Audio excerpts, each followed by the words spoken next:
Idolatry is when you place an unrealistic value on something. Because that thing may be valuable, but that's like the love-like thing. There's some things that you love and there's some things that you like. I mean, that's like if I love a game, then I've overvalued the game. But if I only like the game, then, well, that's accurate. Some things you like, some things you don't, some things you appreciate, some things you don't. But to make something an idol is when you love it, when you have an unhealthy obsession with it, when you all you when a lot of what you think about is that and doing that and having that minister to you, because everything's a spirit, or everything is ministering a spirit or certain spirits to you. Some things minister pride, other things idolatry, and other things hatred. So when we have idolatry ministered to us, we are we are being given this idea that this thing is the thing. This thing is the thing that will resolve all my problems. This is the thing that by diverting my time into it, that by obsessing over it, I will have peace. And then you end up finding out, why isn't this giving me peace? Why isn't this giving me peace? Because that's the thing about idol worship, is it's just a thing. It's not as valuable as you or the spirits that are ministering to you are making it out to be.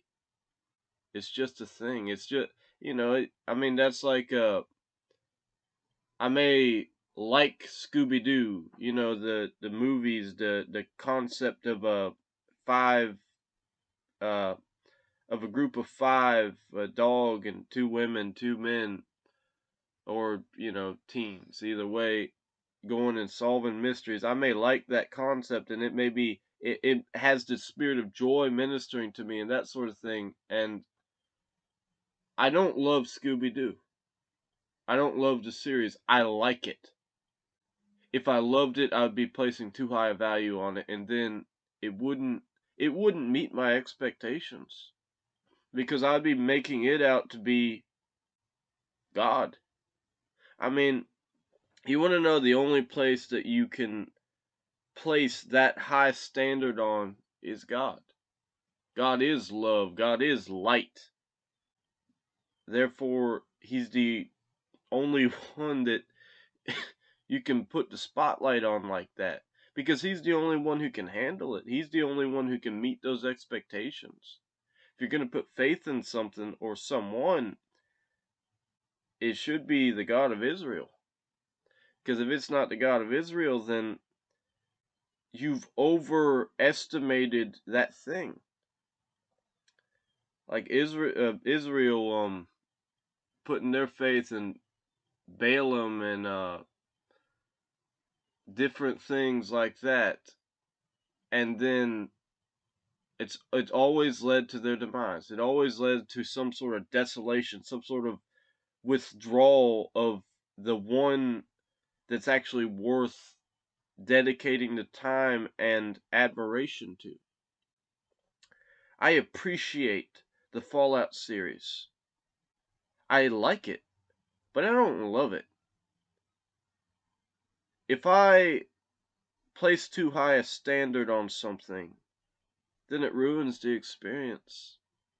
Because then I'm expecting that to be my joy, expecting that to be my peace, expecting that to be all these things that it can't be. It can minister the spirit of joy, it can minister the spirit of peace, but it can't be joy, it can't be peace. It's not designed like that. That's like, love is a very powerful thing. It's by love that we forgive. It's by love that we are able to thrive in the world, to thrive in heaven, to have heaven on earth, it's by love that we do that. Because without love, there is no forgiveness. And without love, there is no joy. Without love, there is no peace. You have to have love to have those things. And if the love that you have is an idol worship, then you'll have none of those things. Because you're putting unrealistic expectations on a thing. Something in this world that can be corrupted.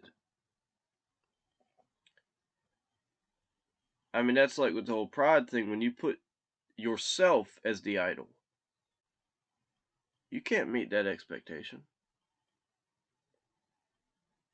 Now, God, through you, can meet that expectation, but you of yourself can't. You can make the best decisions and do the right things, but without God, you're not going to use sound judgment. Without God, you're not going to use good doctrine. But when you recognize the hierarchy of things, when you recognize who is top dog and stuff like that, when you recognize Christ as being Christ, when you recognize sin as being sin, when you recognize salvation as what it is, then you finally get to understand, okay, I like this thing, but I don't love it. Because I know that love is in a different way than like. I can love people, and I do love everybody because I'm commanded to of God. And in keeping with Him, I love everybody, not because of them. It's not about them, it's because of God. I love them because I love God. Because if I don't love them, I don't love God. If I hate them, I hate God. So, I love them because that's God working through me. Why would I waste my time on people except I have been commanded of a higher power to spend time on them? Because without God, it is a waste of time. But with God, it's not. With God, it becomes something worth being, worth having. It becomes something valuable. I mean, that's like the whole thing, when you play video games, when you play them with God, when you play them with the Spirit of God ministering to you, it's a totally different experience than when you play it by yourself. When you play it with all these devils ministering to you, it's a totally different experience. The joy that you get from God is unlike anything else. The peace that you get from God is unlike anything else. A game cannot provide that level of joy or that level of peace because you're going to get burnt out on the game. You're going to have some sort of burnout that comes up, and then you're going to be like, it's not doing it, it's not doing it. It's like when you press a button and you're out of ammo. There's no bullets.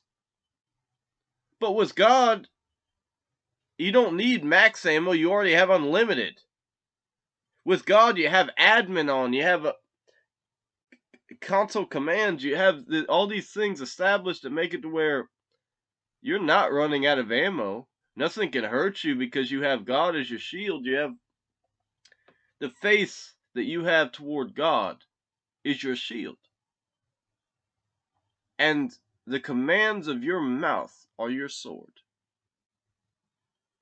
Somebody's running up to you with a pool cue. Kill. That's simple.